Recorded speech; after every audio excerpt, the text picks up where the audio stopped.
and just art in general. So I'm going to introduce everyone here on the panel. So if y'all are longtime Bell County Comic Con goers, you're probably familiar with us. We're Iconic Comics.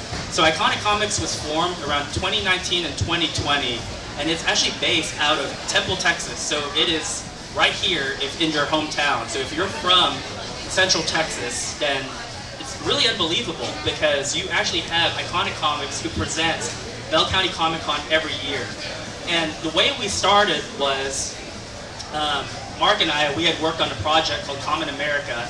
Kamen America is now the mascot of Bell County Comic Con. But what we needed was we needed a publisher and a means to get our books, not only through the United States, but everywhere around the world that we could ship to. And so it fulfilled a necessity, but since then we've added to our roster. And so right now we have, how many? I think we have 5 creative teams all together, all working on different books with all different age ranges. And so I'm going to do really quick introductions. I'm Timothy Lim, so I'm the artist of Kamen America. So if you look on your badges, you'll see the character with the red mask. And she's been the mascot for the convention for at least the last 6 conventions. So she's on all the branding and everything like that. Mark Pelligrini is the writer, so I draw and he writes. So as far as like comparing it to a car, I'm like the exterior, like the chassis, and he's basically the transmission, so he actually makes things work. We have Scott Malin, and he is the artist and co-creator of Kindred Heavens, as well as a character named Lucia. So Lucia is a VTuber, and you can actually like see him over at Fork of Cow's booth over there with Kawa Entertainment. And he's also involved in the creative process because just like Mark and I, he not only draws, but he also has input in terms of like what happens in the story. We have Eric Canete. How many Twitter followers is that you have? You know that number off the top of your head always? Oh, I'd have to really think about it because I don't. 650,000. He's kind of a big deal on the Twitter sphere. And in real life. And in real life. And he's the tallest guy in our group, so he's a big dude.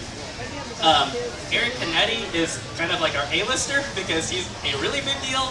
Eric Canete has worked in animation. He worked on Masters of the Universe. He worked on Tron. He worked on Spider-Man.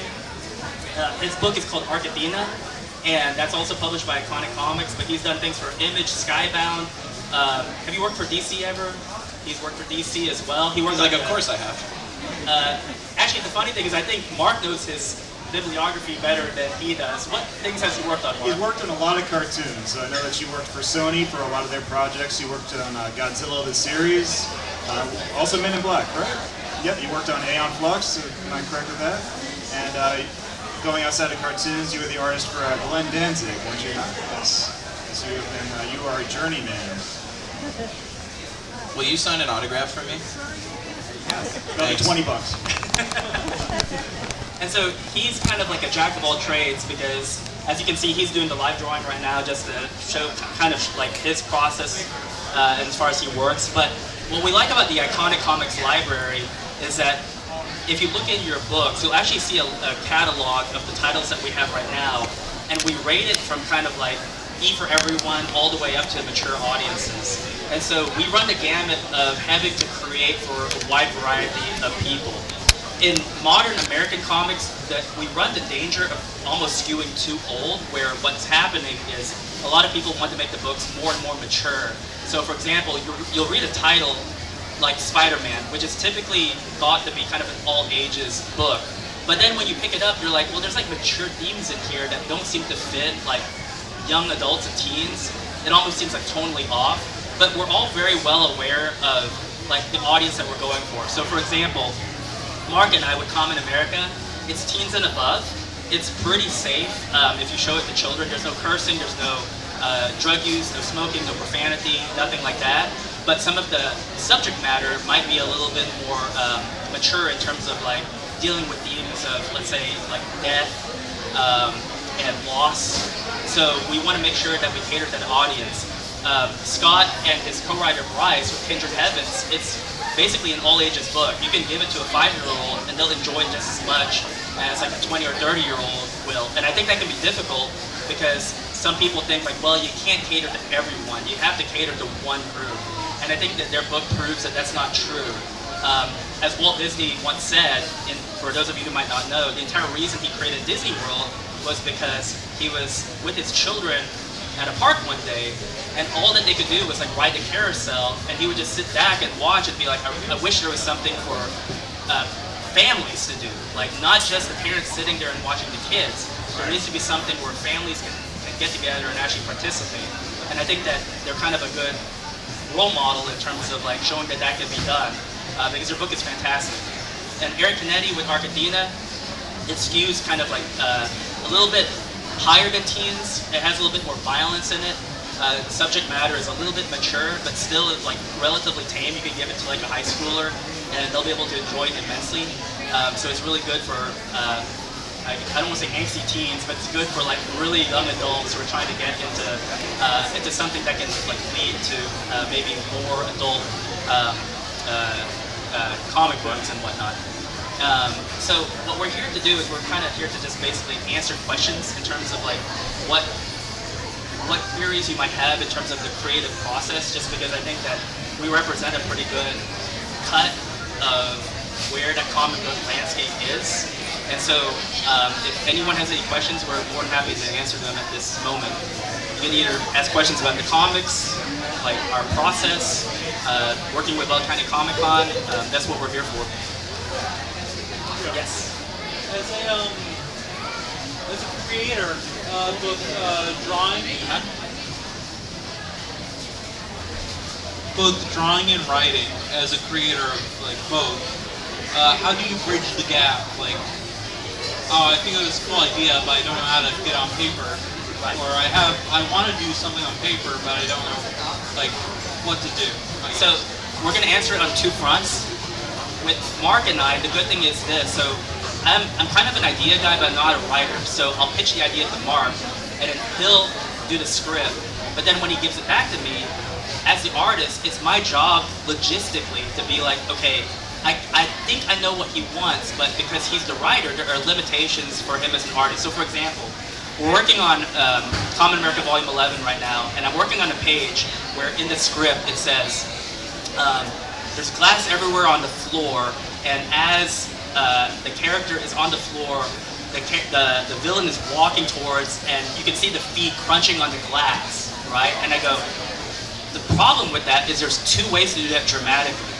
I can either do a wide shot where you can see both characters in one frame, or you do the Terminator thing where you show just the foot like stepping on the glass.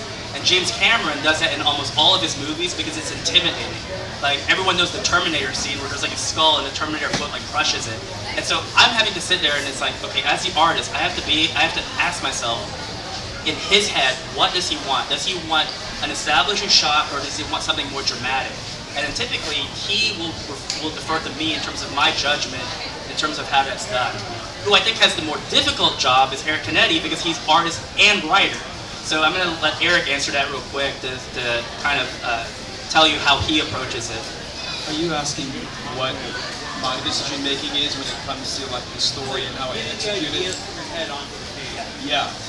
The best way I can explain it, at least from an approach level, what is the drawing that's going to communicate the idea the clearest? Right? In the past, I used to get hung up on like coming up with something super dynamic, super whatever, like super avant-garde. But these days, the simpler the shot, the quicker it is that you immerse your audience, because they only want to spend, if they spend 2 seconds on an image, it's pretty surprising.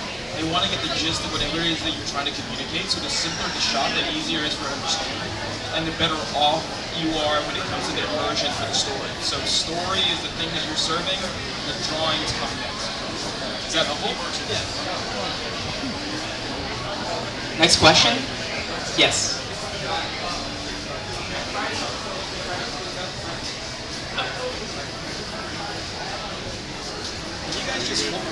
Can you guys just hold on to that microphone and then pass it to the next person when you're done? Sure. So my question was in regards to like narrative continuity. So another in the comic Eric July with his Ripperverse, one of like the main pillars of it is like a clear continuity in all the stories. Not that you have to read everything to understand everything, but that everything is perfectly like lines up and makes sense with each other. I could be wrong. I feel like in some of the interviews I've heard, it's not that you guys are opposed to that because obviously there are characters that cross over and stuff. But I've gotten the impression that you guys are maybe a little looser with it? Because I know you obviously have Kamen America and Soul Finder and Black Ops that cross over, but then there's things like Bush Killigan or Kindred Hearts, I think it is. Right. I guess like what is your, especially when you have to have a lot of iconic and all these stories to manage, what's kind of your thought or approach of how you think how you go about handling that continuity and what you think like is the, I don't know, appropriate balance? So we actually share the same philosophy as Rippaverse. We, at least as far as Mark and I are concerned, we have a linear continuity with no multiverse and no time travel. Those are the two rules. No alternate realities, no time travel. That's just a personal decision. We think that multiple realities actually waters down your prime character, because like if I kill off Kamen America, but there's like a billion infinite Kamen Americas out there, why do you care if she's dead? You just replace her with someone else. Now I know that can be an unpopular opinion because, for example, people like the Spider-Verse, where there's like, you know, a billion Peter Parkers running out there. It's just a personal philosophy that you don't see it much in manga and anime. They typically have a linear storyline where you just follow one character's journey all the way. So that's a shared thing for us. Now, the thing that is a little bit different is when we team up. The way it works, I'll let Mark kind of explain it, but we have a philosophy in terms of how it works. For us personally, it has to make sense. Like, it has to fit within our narrative framework. It can't feel like it's shoehorned. So, for example, the thing that's preventing us from teaming up with Kindred Heavens is their story takes place in an alternate 1920. Now, if we told the story, it would have to involve something with their characters in the 1920s with no time travel. So that's the only way we can see it logically kind of like making cohesive sense. And the same thing with like Sven Stoffels has wanted to work with us with Butch Killigan. But the problem with his book and our story is that we can't make it narratively cohesive because I think it takes place like in the future. And so we're not there yet. So unless our story takes place in a timeline that coincides with him, it's just never going to happen. But Mark has a pretty good explanation of how we justify it in terms of like, well, let's say that in our book, like Chicago gets blown up. Yeah. How does that work if the guy we're teaming up with still has Chicago in his book? The frame of reference that we use is, if you go back to the 1980s, Marvel had G.I. Joe and Transformers comics, which would cross over sometimes. But the continuity between G.I. Joe and Transformers only intersected when the comics crossed over. Otherwise, so like, there's an issue of Transformers Generation 2, right? Where the Decepticons, they blow up San Francisco.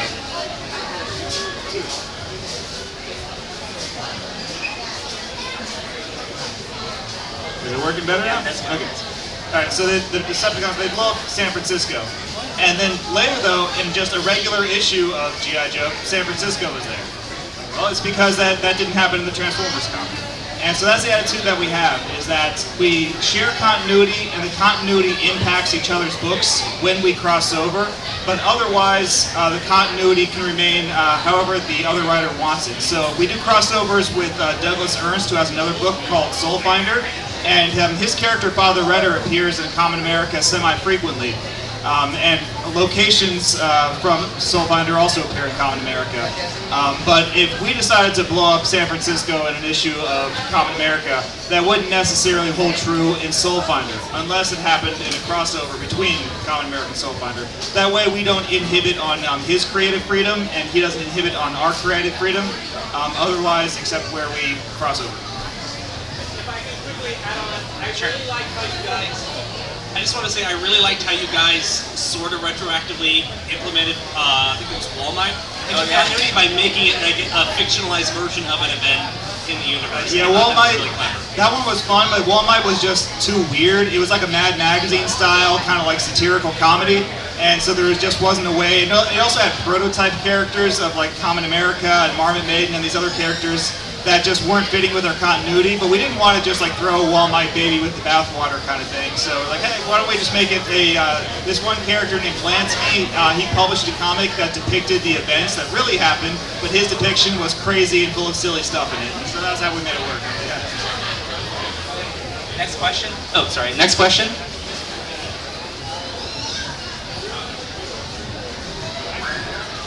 So this is a question for Tim Lim and Mark Pelligrini. So all your recent successes and license deals in Japan, has all that kind of influenced your current direction, or in some way, like, there are so many eyes on your guys' work and series, so I'm just wondering about it. That's a really good question, and Mark had brought up something that I had actually not thought about until I heard him talking to someone else, which is that, for example, you have the series My Hero Academia, which is insanely popular, but essentially My Hero Academia is kind of Japan's viewpoint of taking something American, superheroes, and kind of being like, okay, what if we took something like the Avengers or X-Men, but did it from the lens of our sensibilities in Japan? Whereas, in a way, Kamen America is that in reverse. It's like, what if we took a tokusatsu hero from Japan, but interpreted it from the lens of American? And so the neat thing is, like, for example, with Kamen America Alpha, that was actually what you were talking about. We were asking ourselves, like, okay, now we've grown to the point where we have a Japanese audience. What could we redo if we could do it again? In Kamen America Volume 1, we only had 56 pages, and we had no idea it would be popular. We were like, okay, well, we have to trim the fat. I don't want to invest in something that might not be big, so let's leave this on the cutting room floor. Well, the good thing about manga is it's long-form storytelling. I mean, your typical manga is about 180 pages. So we said, well, what if we took Volume 1 and we put everything in there, but we wrote it in the style of a Japanese manga? And so that's what we did. And the Japanese loved it. I mean, our reception to the manga was fantastic. They were like, this is great. You would think that it was actually like a native Japanese person who wrote it. So part of the things that have kind of changed is we're a little bit more in tune in terms of what they're looking for, what they consider to be like classic tropes in their culture. And sometimes we have to mediate that with the way Americans look at it. For example, in our books, by Volume 4, there's kind of a love triangle between Kamen America, Kamen Comet, and then the boy. And we just thought, well, we watch a lot of slice of life and like love triangles and like will they, won't they, that's kind of a popular thing. Well, our American audience did not like it at all. And so the Japanese audience was like, oh, there's nothing wrong with it. This is just part of storytelling. And so sometimes we have to make a decision of like, okay, well, what do? We know where it's going to eventually end up. It's just how fast do we want to resolve it, or do we want to keep it going? I don't know if Mark wanted to add anything to that. Next question. Oh, we have one over here. So I know you guys' series have become pretty dense. They've become like very long-form stories with a whole lot of stuff happening. I was reading Kindred Heaven and Athena. I know that those have been like stuff really builds up. There's a whole lot happening in each book, and each book essentially builds on the other. How far ahead do you guys plan for this stuff? Has there ever been a case where you've had to change direction because of any feedback, or have you more or less stayed on the same path of the story that you wanted to tell? Okay, I'm gonna let Scott answer this next, but right now we have at least 50 volumes planned, and we're on volume 11 right now. Now that 50, it can go more, like we could actually go all the way up to 100, depending on if I'm still alive by the time we make it to volume 70, but we bookend all of our stories, so we know how all of them end. And even Mark, we've talked about it. If something were to happen to me or to him, we know how the story ends, and so it's the idea of like, just get there.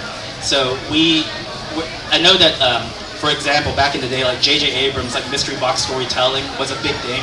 But you know, the biggest complaint that people have about a lot of his media is that people feel like he didn't really know what the ending was going to be. It was like, let's just keep on surprising people and we'll just figure it out. We actually know how it's going to end. And Scott and Bryce, they're kind of like in a similar position with their book Kindred Heavens in terms of like where its direction is going. Yeah, we have every book plotted out. It's going to be 6 books long. It was originally going to be 4, and then to what your question is, as we were writing, and we got through book 1, got through book 2, and then got to book 3, we said, well, the original plan for book 3, we don't feel like that'll work just as one book. We need to expand it, and that's why 4 books became 5, and then the same thing happened with book 4, and that's how 5 books became 6. And there was an instance of we were setting something up in book 3, and based on the feedback we got from book 2, we could tell what people were expecting us to do, and we didn't want to disappoint them, but we didn't want to deviate from our original vision. So then we actually sat down when working on that book and said, well, how do we manage their expectations but still do it in our way? And we had to come up with a new idea and a new framework to do it the same way that we wanted to, but also that wouldn't disappoint the audience. And I think that that's something that when you're doing an ongoing series, you can have a plan if you want it, and I think it's good because, like I said, we know exactly how it ends, we know the whole story, but being able to adjust and listen and say, because it's not only within the series itself, but your own skill as a creator, being able to adjust to that and say, like, well, maybe what I was expecting people to react like, they didn't react the way I wanted them to. Well, why is that? And then adjusting based on that. Next question. There's one over here. Are you serious? 50? 50, yeah. 50, and we're on 11 right now, so yeah, we can go all the way up to there if we, I mean, ideally, that's where we'd like to be. Oh, okay, I'll be on it for the long run, so good luck. Thank you.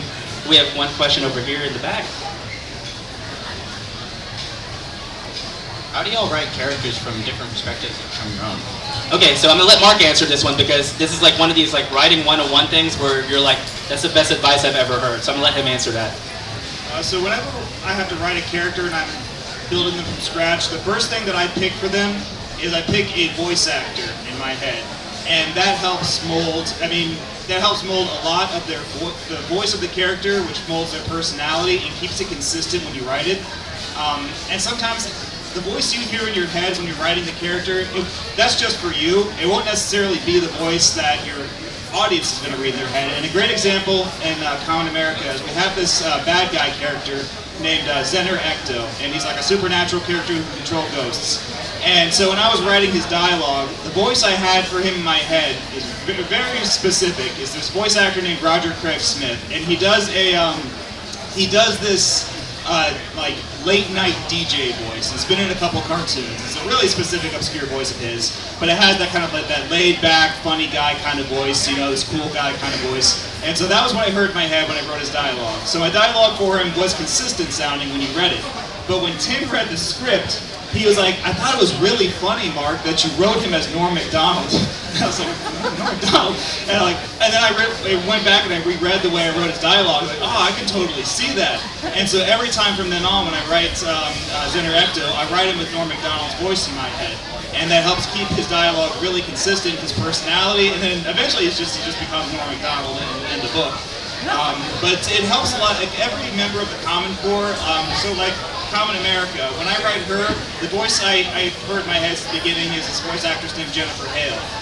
And she's the voice that she used in Totally Spies for the redhead. And that's just the voice that I hear. Everybody has a different voice actor for Carly. But it helps, like, you know, if you're writing someone and you want them to sound like, you know, Orson Welles, then, you know, hear like the brain from Pinky and the Brain in your head, and then just repeat it back to yourself in your head. Like, I have a bad guy, and the voice I hear in my head is this actor named David Warner. He was Ra's al Ghul in Batman the Animated Series, been in tons of movies. But when I'm writing this character's dialogue, I read it back in my head in David Warner's voice. And if it doesn't sound like something David Warner would say, or if it sounds like weird in your head, then you know you're writing his voice inconsistent, you're writing it wrong. And I've read a lot of like licensed comic books, you know, like Masters of the Universe and Ninja Turtles and stuff. And when I'm reading a Ninja Turtles comic, right, you know, I read it in my head with the voices from the cartoon. And then if I'm reading it and it's 1980s Michelangelo and he's saying something that's not 1980s Michelangelo, he would never say, that throws you off, right? And he's like, that totally takes you out of the experience of reading the comic. And then you know, then you kind of suspect that perhaps the person who was writing that Ninja Turtles comic wasn't writing it with the voice actor in mind, and so the dialogue was really inconsistent. The personality, therefore, was really inconsistent. So that's always my first advice. Just writing characters' personalities, just pick a voice actor, a cartoon character in your head, who you think fits the character that you want to write, and then just listen to it in your head when you write. Do you have any input, Scott? I don't write, so. Good answer. That's the good thing about being artists. We don't really have anything to say about this. Mark started talking, I just spaced out. Yeah. Love. Next question. More. Okay. Another writing question. How do you find like a subject of morals, if you will, to write about? A subject of what? Sorry. Morals, like Morality. Oh, yeah. Yeah. Well, so when Tim and I, the first thing before I even start writing is Tim and I get together and we start plotting out the story. Like, what do we want to do with Kamen America 11 or Black Ops 7 or the like? And usually what we start with is, what is the point of this story? What's the theme of this story? And then we're able to use that as a foundation, and we build around that. And that helps your narrative remain consistent. It helps you bookend things. Like we did this, it was Common Comment Guide In, and he's not with us right now, he's actually watching the booth, but Eric Taylor was our co-writer on that one. And we built Common Comment Guide In about the theme of communication, not talking to each other, being nervous to talk to each other, not saying the right thing to each other. And we were able to build and from that, ideas springboarded out of that. And we had this bookending idea of cell phone calls. We have a character in there, I don't want to give spoilers, there's a character who, he's a supporting cast member who's had a crush on Carly who's Kamen America for a long time. And so we wanted this story to be the payoff of that sort of subplot. And so we built around his inability to necessarily tell her how he feels, to explain, just to man up and ask her out on a date because he's afraid of rejection, and what does he do when he gets rejected, that kind of stuff. And so we built the idea around just that central theme of communication, and the story was able to grow from there, and we were able to build our ideas out from there. So it's something you asked about, like morality, Do you want to build a story with a central morality theme? Like, well, what's the moral of your story, essentially? And then you kind of like write backwards. It's almost like writing a murder mystery. Like, well, who killed your guy in the story? Well, that's how your story's going to end. And write backwards from there. Well, what's the moral of your story going to be? That's how your story's going to end. That's the theme that you want. And then write backwards from there, and then all the ideas will build upon themselves. And then Scott has to add to this too. I think when it comes to finding a moral or a purpose for the story, one piece of advice that we got that we really liked was writing with somebody in mind, like one specific person that you know, and saying, like, if you know somebody that, like, they made a mistake or they, do something that you don't like, then it's like, you could write a story to them, essentially. I mean, it doesn't have to be them, but, like what message do I want? Like, I have a little sister, and I want her to really appreciate her childhood and her youth, and to, grow up and do something that she really likes. And that's what Kindred Heavens is about. It's to her. And so I think that that's a good way to stay focused in your messaging, is thinking about one specific person that you want to leave that message to. Any other questions? Yes, here in the front. If you could recount your favorite comic book memory, like in general, favorite memory within the comic industry. In the industry, so not like in the store. You mean like in the industry as a whole? Yeah, just like personal, like not personal, but something that happened that you really enjoy it. I mean, a lot. Yeah. I would say. Jeez, I guess we'll all take turns. Honestly, it was when we had our licensing deal in Japan, because that was out of the blue. Did not expect that. In fact, a lot of people say, like, well, they didn't earn it; they paid for it. And to us, that's the most. It's like insulting, because we didn't pay for anything. We got so many requests for licenses that I didn't know what to do with them, because I was like, are you kidding me? Like, you want to open a shop? It's like, yeah, we want to license your character out. And if you think about it, Kamen America debuted here in Temple, Texas. And when we were asked to be the mascot character for the show, we thought that was a big deal. And it still is a big deal. And then 4 years later, we get the licensing deal, and it's like, holy cow, I can't even process this. And then the funny thing is that when we opened the shop, we couldn't be there, but like one of our fans went to Japan and was like, this is nuts, you have a shop here in Japan. And I'm like, that is nuts. Like, it didn't really dawn on us until like we actually saw it, and it's like, we live in a really weird, like, it's like our timeline is really weird.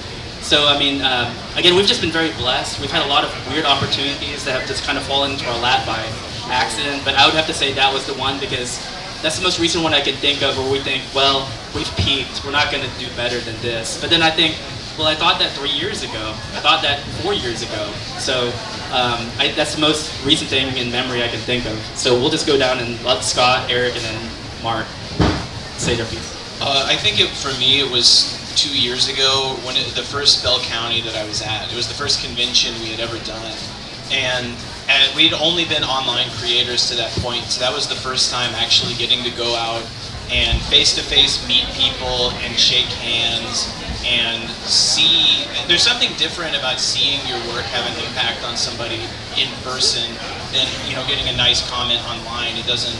It's a different thing. So I think for me that's like really special. Is the first time I got to see that and meet people, and we did a panel that first year, and it was really special to me. I'll never forget that. And I know that's not like an industry answer, like, oh, it's when this book came out or whatever, but like, I don't know, emotionally that's something that was important to me. Eric? My reaction is the same as Tim, seeing everything going on in Japan. I mean, we had items put in the store called Animate, and when the licensing request came through to us, we had Japan's 12 hours ahead of us, so the meeting for us was at 1 a.m. On Zoom. Like, oh yeah, we'd love to have our stuff, and they showed us their mock-up ideas of their merchandise and things, and then we found out after the stuff was in the store that Animate is a huge chain. We thought it was just like 2 or 3 locations, but it's actually a huge chain in Japan. It's one of Japan's #1 stores for anime and manga. And we had people on social media just showing photos of themselves in the various stores all over the country, posing in front of the Kamen America show, and that really blew us away. But more than that, what always impresses me and just is hard to believe is when we see fans doing creative things with the Kamen America and Black Ops characters. Like we have cosplayers again in Japan, and they're professional models, they're race queens, but they just like the comic and the costumes and just decided like, hey, we're just going to cosplay as the Common Core. And the actress, the model who does Sylvia, Common Victory, that's a really complicated costume. It's armor, and she 3D printed armor, and just did so much work to do that, and it really blows us away. There's a guy on YouTube named Copeland VA, and he does fan dubs of all of our web comics, and he just does that because he really likes the comics and it's fun. And so seeing fans, doing stuff with our characters always amazes us.